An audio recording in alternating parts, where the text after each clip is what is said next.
Yeah. Yep. Gojo, Bill Belichick to North Carolina. What do you think, huh?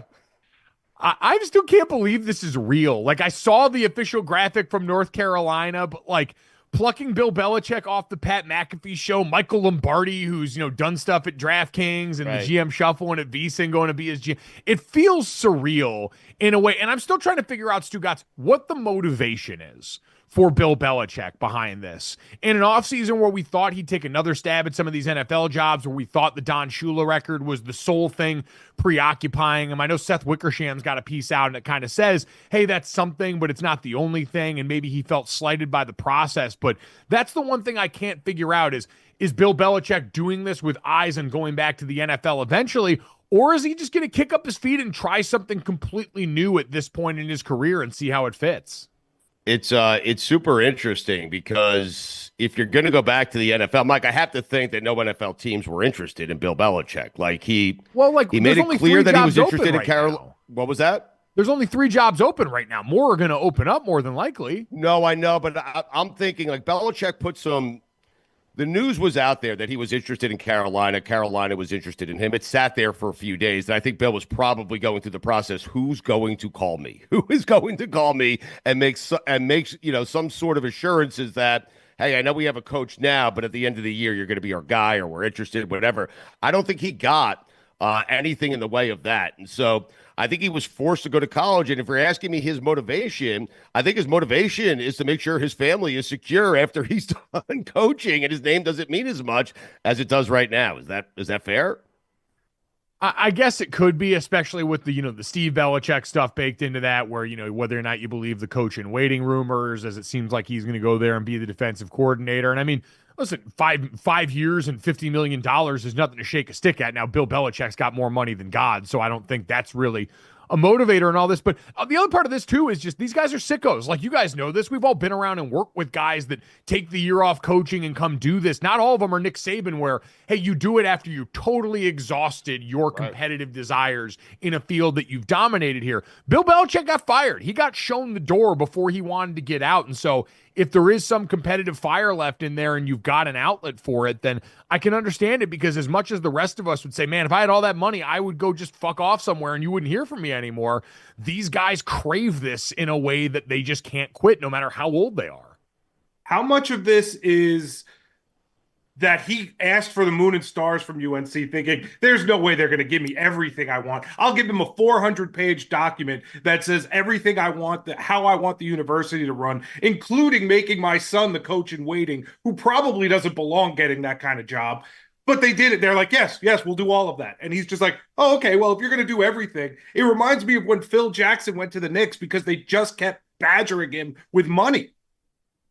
That could certainly be a part of all this. And I do think what you mentioned there, the level of control he can have in college, where, before this ever really became real, Dad and I were talking about it in the show, and we've made the obvious points now, it feels like, where it's, hey, the college level has certainly changed structurally, but it's still a place where even with the GMs that are coming into college football and full scouting departments, the head coach in this sport has always wielded a level of power very similar to what Bill enjoyed at the NFL level that's atypical for that level of football. And it certainly doesn't seem like anyone's going to ever give him that much control over an NFL organization again. Right. And so you're right. If he could go down here, ask for that, and then some, and they eventually gave it to him, and you still have this desire to maybe coach and stick it to everybody to say, all right, you don't want me up there, that's fine. I'll take North Carolina, this place that in so many people have been talking about it as a dormant power at a basketball school that's got the geographic location working for it, the young alumni base, the resources and stuff, and say, I'll take this place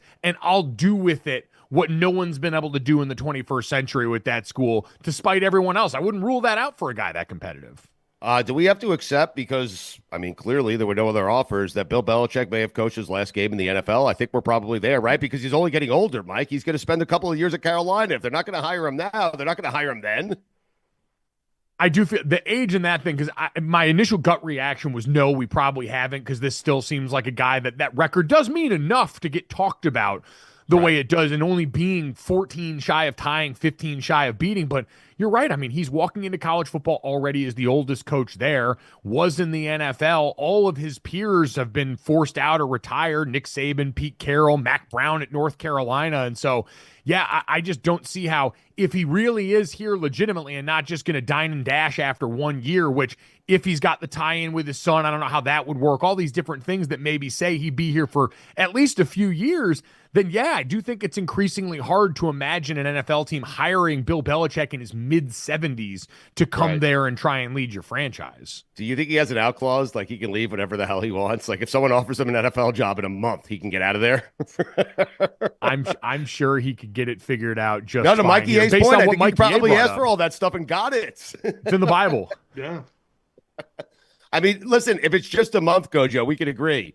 No one has ever taught this much Carolina football in their entire life, right? Like they're getting bang for their buck right now. That's the funniest part about this, though, is Yes. because the attention economy is loving this right now, everyone's going to be like, oh, this is like Dion in Colorado. No, it is not.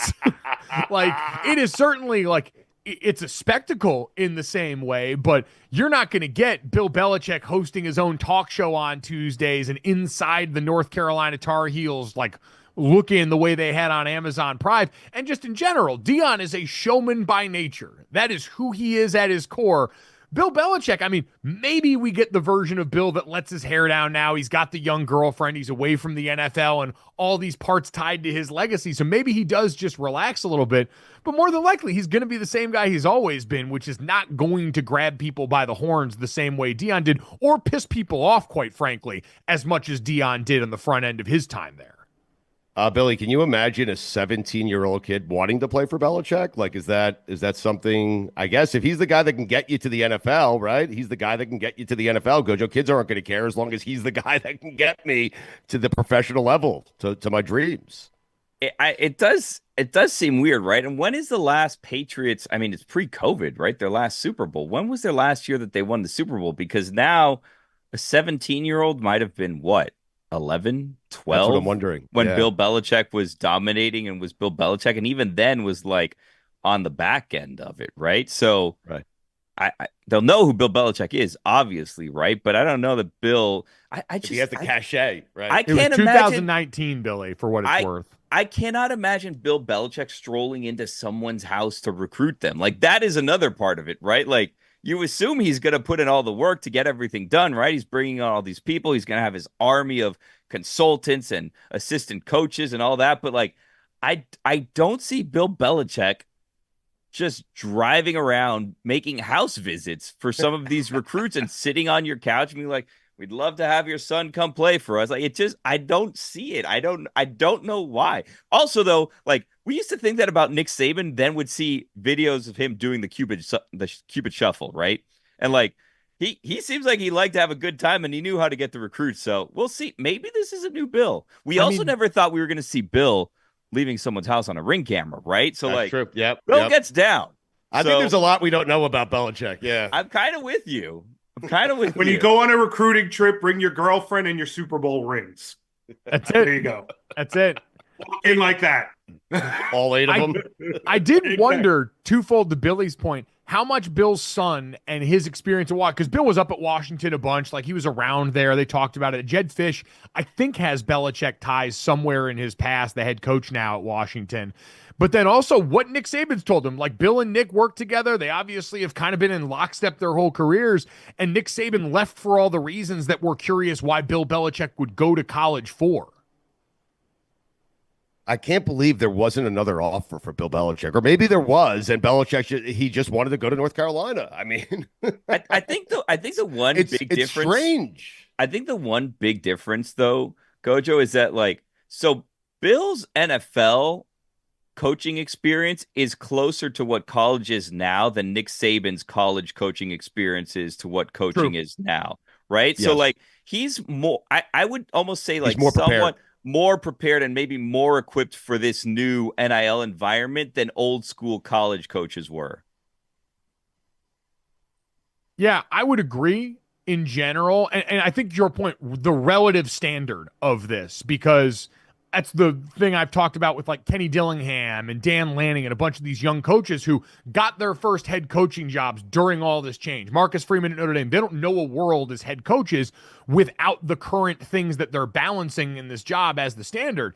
If you are Nick Saban and the rest of these coaches that have been around for decades in the sport and have watched it more from this thing you knew how to do very well to something that feels totally foreign, yeah, I could understand that. And so Bill coming in without any priors and a skill set that is closer is a reason I thought, hey, this is less far-fetched than it originally looked on the surface. It's also like a really strange situation because, like, if you read into kind of how it all played out, it doesn't seem like they ever pursued him. He just kind of was like, you know what? I'd like to coach here. And He this was is at how lacrosse practice one day and just decided he wanted to stay. I mean, and this is how I'd like it to go. And I'm Right. going to give you this manifesto if you believe this is how it went down. I'm going to give you this manifesto, and if you agree to all these terms, I'm going to come here. And then some people at the university were like, what? And then like some boosters were like, hell yeah.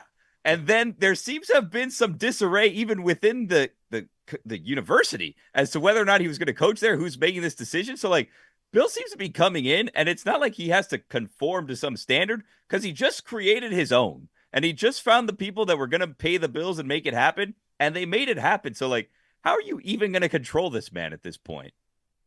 That is the one part that worries me, not being able to control him, because you ceded control to Bill Belichick for all the things that we mentioned, but it's the fact that, like in the NFL, when you look at teams that are bad for a long time and do they have their house in order organizationally, we're watching that play out for the Bears in real time right now. And when you hear about the supposed rift or like infighting or however you want to label it between Bubba Cunningham, the athletic director at North Carolina, and their board of trustees not being on the same page on how they wanted to handle the dismount of Mac Brown and not being on the same page for who they were going after for this next candidate, that's what worries me in this day and age where you've got so many cooks in the kitchen between the board of trustees and the athletic director and the collectives all trying to go and govern these things, that if you have fracture and dissent among there, I think those are the programs that are going to struggle the most in a world now that requires more organization and unity on that level than ever before.